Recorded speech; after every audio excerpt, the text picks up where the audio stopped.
This is a bad picture, but it's legal. I got it from Wiki Commons. And it shows a bunch of monkeys and it shows a bunch of jars. I'm going to share how they catch monkeys in Africa. I put a bunch of jars together with a little lip on it, tied the string to it, tie it to a tree. Put a piece of mango or banana in it.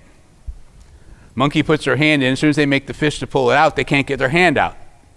They don't want to let go. So you come back in about an hour, there's a bunch of monkeys with their hands in the jar. You come up, hit them in the head with a club, you got a bag of monkeys. That's how it's done. What does this have to do with anything? It has a lot. Because most of these lifestyle businesses have created a great deal of shareholder value, but they don't know how to extract it. Loyalty is a substitute for competence. Billy Joe Bob is 72 years old, but he's a young 72. He's my senior sales rep. He's got all the big accounts because he's lasted longer. I'm trying to deal with him. We buy him a carton of Camels a week and hope for the best, but he's still with us. And what happens, somebody buys the company, they have no ownership in any of this history, and they just don't care. And so, well, we wanted to own the buildings. We wanted to own the buildings because it gives us a reserve. There's a couple of years that are tough. First thing they do is they sell all the buildings and triple let leases back, right? Let's get the capital in. We get rid of the loyal but incompetent people. And what happens is all of a sudden the company starts to make a lot more money, doesn't it? Did they create that money? No, they unlocked it. The owner-operator that created it's the one that created that wealth, and they were unlocking it. That's how this works. It used to be when the economy goes bad and people lose their jobs, they would move and go somewhere else to get a job. That's part of how capitalism works. It's a destructive process. Here's how the money works. This is a real distributor in this industry. It's been disguised so you can't figure out who it is, but this is really important.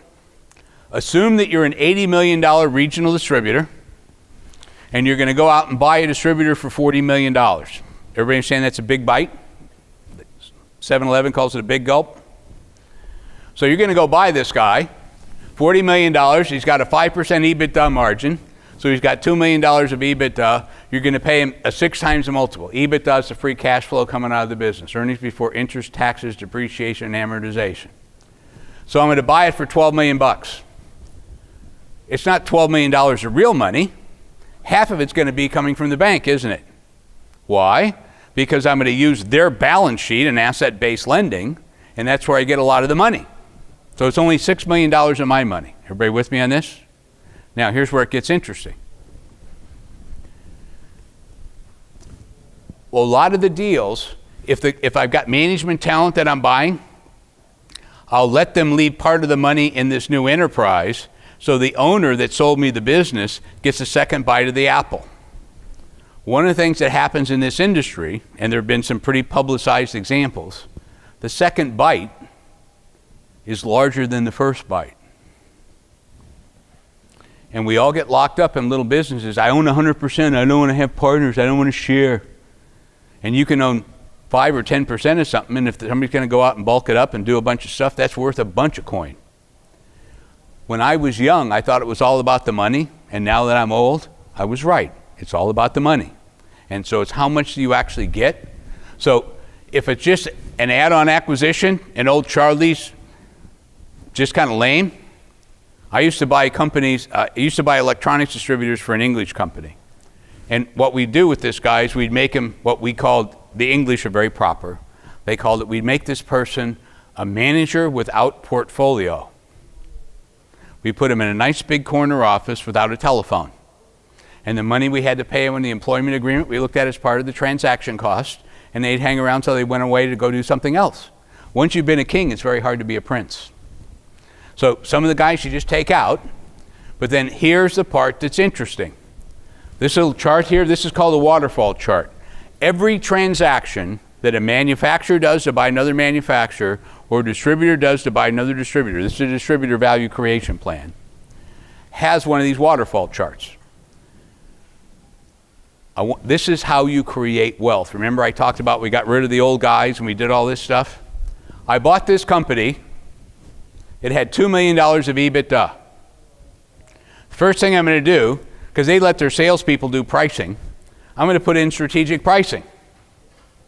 Right? I'm going to do something like David Bowder's deal out there in the hall. That's one of the booths out there. And by the way, every distributor in this room, if you're not doing strategic pricing, you're part of the problem. This is like a blinding flash of the obvious. So I'm going to put in strategic pricing. There's another little bolt-on acquisition this guy wanted to buy. I'll bolt it on. I'm going to go consolidate my suppliers. I'm buying wiring devices from 3 guys. See if you've ever heard this story.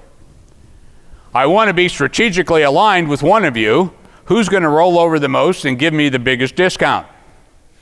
I love you, man. So I'm going to consolidate, enhance my margin position. I only need 1 HR department, 1 IT department. We need 1 logistics department. So I get rid of some back office staff. I'm going to consolidate some routes. When I'm all done with this in 18 months, I've gone from 2 million of EBITDA to 5. This is the value I created. You don't have an issue from a change management point of view if this is just money. You don't care about the people. Here's what you do care about. You care about the people because distribution is different than manufacturing. Your assets go home at 5 or 6 o'clock at night and you hope they come back in the morning. Manufacturer has property and plant and equipment and processes and patents and everything else. So you care about competent people. You want to be a place that good people want to work for. You want a bench of people that want to go to work for you. They're the best in the industry. Loyalty is not a substitute for competence. That's the main difference here. So now here's what happened. And I'm skipping a lot of stuff because there was extra debt here and everything else. You can get your CPA to explain this to you. But fundamentally, you just created $17 million of shareholder value in 24 months. That's almost 100% return on your investment. Because the bigger the EBITDA, the higher the multiple. So instead of being worth 6 times, it's now worth 7. So it's worth 35 million instead of 12. Remember, I only put 6 million of my own money in it. Hello? Now, you guys know what kind of market we've been in for the last couple of years. Wowie woo woo. If you manage to get 10% revenue growth for 2 years at a 5% EBITDA margin, you'll have created $2.5 million of incremental shareholder value versus 17. The reason distributors are buying other distributors is that not all the time, but 9 times out of 10, it's cheaper to buy it than build it. It's more complicated, it's a bigger bet, but it is no different than you putting a sales rep out on a guarantee to go pioneer a new territory.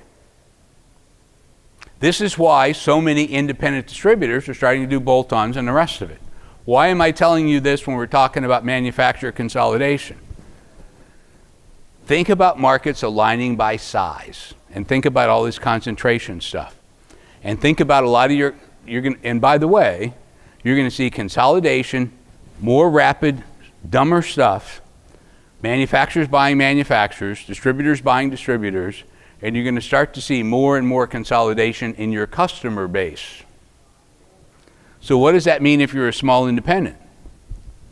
A lot of the big local branches of public companies, that business goes away as it gets locked up in an annual contract or an integrated supply contract with one of the big guys, and you're still going to be around, but you're going to be serving small customers. Which happened first? Did the distributors get big and the manufacturers decided, and by the way, this can go either way. Let's talk about the lab products industry. There are 2 distributors in that industry that control 90% of the spend. 2 distributors, Fisher and VWR. The manufacturers are typically 5% of their revenue. So those distributors go to all their manufacturers and say, we're going to go good, better, best. You kiss my ring. Who's going to give me the best price? And if you're the manufacturer and you don't play the game with them, you don't have access to the market. Market power is taken. People grow, and it's all about getting market power. How do people want to invest? So this year has been a crappy year for distributor acquisitions. Why? There's a lot of money, there's a lot of willingness to buy a distributor, but if you've had crappy EBITDA, right, because everybody cares about your trailing 12 months, what they want to buy it for is not what you want to sell it for. The money you need to be out of this is a lot bigger than what your business is worth. That's a personal problem. So what you end up doing, here are the acquisitions of distributors in 2015. And by the way, this is from Supply Chain Equities. They have a proprietary database. Jim Miller, who's the managing partner of Supply Chain Equities, my co-leader and the instructor when we do M&A at Purdue, when we teach it for UID. You had, in 2015, private equity made 64 acquisitions of platform companies.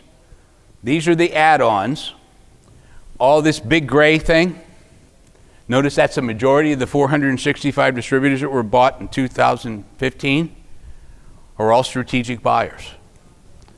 And they're not all Sonepar and Rexel and Wesco's. And there's a whole bunch of independents that are a part of this. I mean, and this is not talking out of school, but I mean, if you look at what's happened in terms of the growth reported by the AD members, and you compare that to some of the big guys, where do you want to put your money? It raises some interesting questions. And because of this pressure, you're seeing monumentally stupid things. And I have to talk about the stupid things. And I'm not naming names. And by the way, I pulled this off the internet. I have the citation here, so I'm not violating copyright law. But I have, it's just the picture, not the people that did it. This is from the gay and lesbian community trying to trash Donald Trump. I mean, if you're a Hillary Clinton person, you might enjoy the link. Other than that, you're not going to get much. But it's a good picture. We're talking about pride. And I want to talk to you, and when these private equity guys go to buy companies and they go to do due diligence, we get hired to find out, is the market good?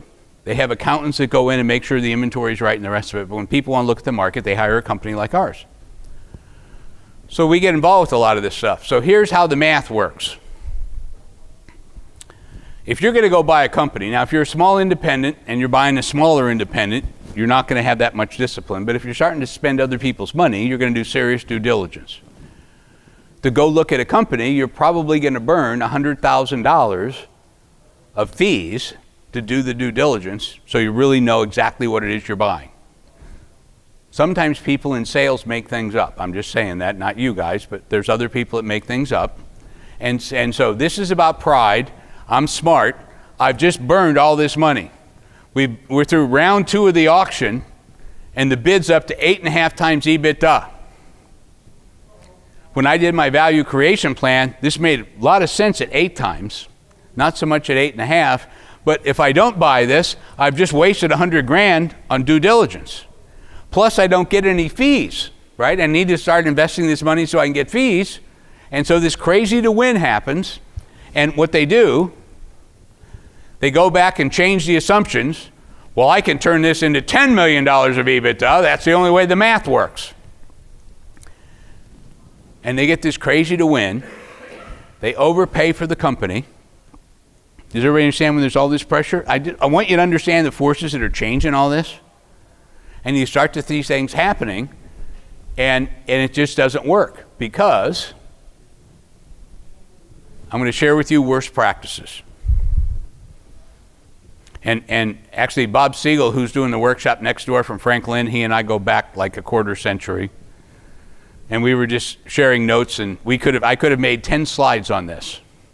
I have one on manufacturer best practices. That was tough to get one. I could get a lot on worst practices.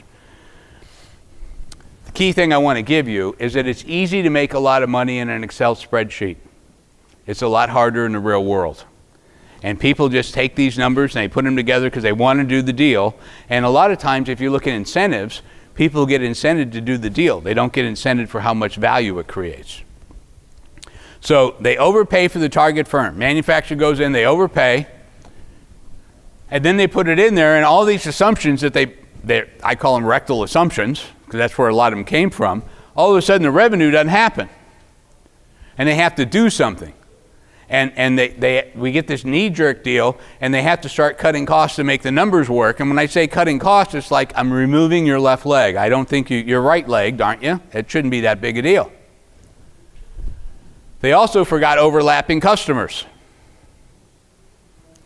right? Consultants do black box consulting. Very few companies due diligence actually go through that process. So one manufacturer is going to look to buy another. So, but they don't know if they're going to do the deal. Nobody wants to give customer lists, so everybody makes assumptions. Black box consulting, and a lot of consulting companies do this. Manufacturer A gives us all their customer lists. Manufacturer B, they're in discussions. They give us the data. It's a black box. Nobody ever sees any, but we tell them what the overlap is. We talk about the margins. We can give them all the data on the combination so they can then go back and have some informed discussions. That happens on probably 1 out of 4 deals. 3 out of 4 deals, they just assume it's 1 + 1 = 2. When they start talking about overlap, it's always a lot less.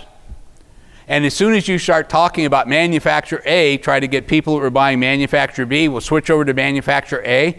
Have customers had positive experiences in manufacturer consolidation? No. They've been left high and dry. And so a lot of times the third guy gets to slip in there too, and they actually lose even more business. Here's the big problem in this industry, and people don't get it. And this is not absolute, but there are 2 kinds that you can take the revenue in this industry and look at it from 2 different perspectives. Is it brand-led or is it channel-led? Give you an example of both. Brand-led is a contractor that only uses Square D. Why? Because his daddy that taught him how to get into the business only used Square D, and he's just myopic. I'm only using Square D, that's all I'm going to do. That's brand-led business. Channel-led business, and by the way, probably one of the poster children for this. Anybody here remember a company called Branch Electric? Chuck Steiner? He was the poster child of channel-led business. And what I loved about Chuck Steiner, it was all about the money to him. He was never in the electrical business. He was in the business to make money, and he had no investment with any of this. And what basically happens in the electrical industry, in a whole bunch of cases, listen closely, the customer chooses the distributor before they choose the brand. You're my guy. I know I'm important enough to you that if I say jump on a Sunday afternoon, you're going to say how high and it's a hoop on fire. Channel-led business is when the customer chooses the distributor before the brand. So if all of a sudden you change wiring devices, you put a different brand in, they know you're not going to sell them a crappy product because they're so important to you, they know you're not going to jeopardize it. They know you're not going to gouge them on price because your risk is huge for you. A big chunk of this business, if you look at the total spend, the $132 billion, if you look at the total spend in this industry, a big chunk of this business is channel-led. Much more so than most manufacturers would want to acknowledge. I mean, people have really goofy ideas about brand, and we work with branding consultants. And here's what a brand is. Manufacturers think we have a great brand. We've been here since George Westinghouse understood, and they go all the way back and talk about how they've been here since dirt. It's not how long you've been around. Nobody cares about that except old people. Ever seen that Peggy Lee song, Is That All There Is? Brand is a customer promise. It's a promise of what that customer can expect. What is the Amazon brand? They have explained absolutely crystal clear to that customer what they can expect, and they deliver it. If you talk about somebody that uses, the thing that makes electrical products different is that if somebody installs them wrong, people die. That doesn't happen when you're selling urinal chiclets and paper towels for facility supplies. You've never seen Paul Allen at Microsoft go, that smells funny, we need to do something. Somebody dies, people care a lot. So when you start talking about this channel-led business, it gets really, really critical, and people, you just need to kind of follow that through.